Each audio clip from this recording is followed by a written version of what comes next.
Magandang araw! For today's video ay samahan niyo muli kami sa panibagong kaganapan namin din sa probinsya. Maagang liga-liga na naman nga niho ngayong araw at tingnan pa naman ninyo at may isang batang kimali-malit papasok na naman nga daw si ate niya ay gusto din ay makisama. Pag-aribaga naman nga nihong nagamadali na ay may kulikot pa ay talaga naman nga ning mapapatagal ang pag-alis din. Ayun at dini muna nga niyo pala kami sa may kabilang sulok ay hindi nga niya namamalayan ay nakaalis na si ate niya. Ikakuman din naman nga hoy sa sunod na lamang siya sumama. Ay siya pag hindi nyo man din naman nga ho niliwaliw ay piho nga abot na naman nga ni ari sa ligalig at baka nga ni ari maglupagi na naman. Maigi na lang man din naman nga ho kalaunan ay nakalimutan na din niyang siya dapat sumama taringanit sayang-saya din sa harap ng bahay namin.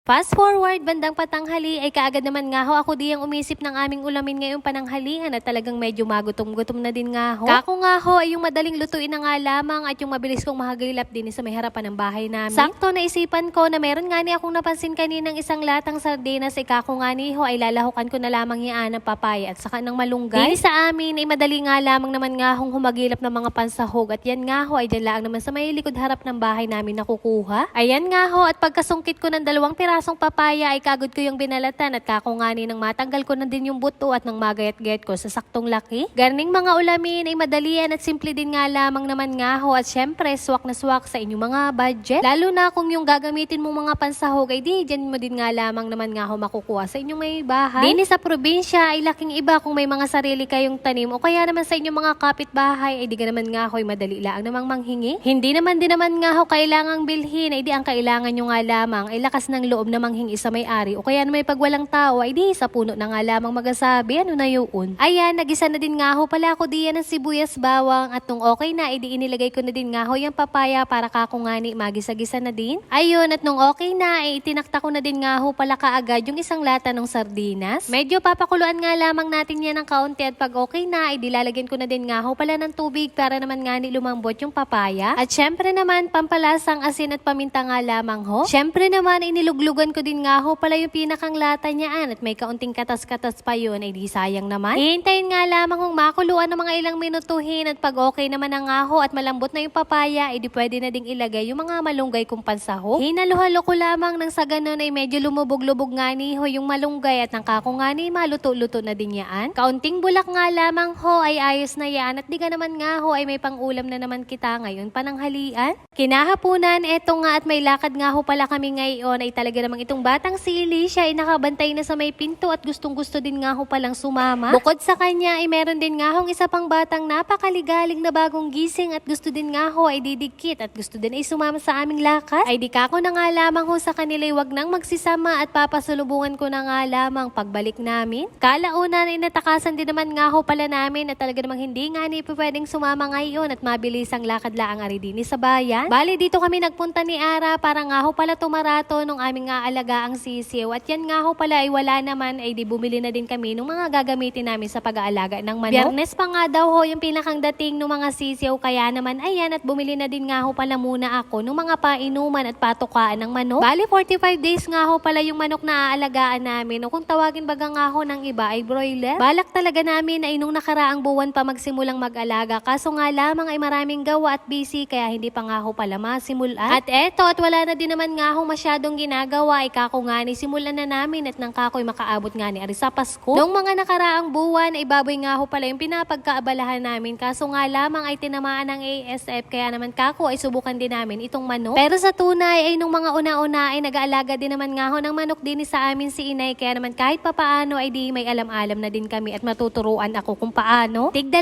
piraso nga lamang muna ho yung binili kong patukuan at painuman at pansamantala lang muna naman nga ho yan at pag malaki-laki na ay meron naman doon sa bahay na gawa sa kawayan. Sunod ay dini naman nga ho pala kami nagpunta sa iba pang bilihan ng mga gagamitin ko sa pag-aalaga at aring nga ho ako'y bibili ngayon ng ilaw na dilaw at yun nga ho palang extension. Pagkabili ko ay sakto at nagagawa din nga ho pala sila dini kaya ayan at hinintay na din nga ho pala namin at dini na din nga lamang pinagawa. Ilan lamang nga ho pala yaan sa mga gagamitin namin sa pag-alaga ng manok at kako nga ni sa sunod na lang napabayan yung iba at kako'y sabay na din sa pagkuha ng sisiw. At yun lang for today's video. Maraming salamat sa inyong panonood. God bless!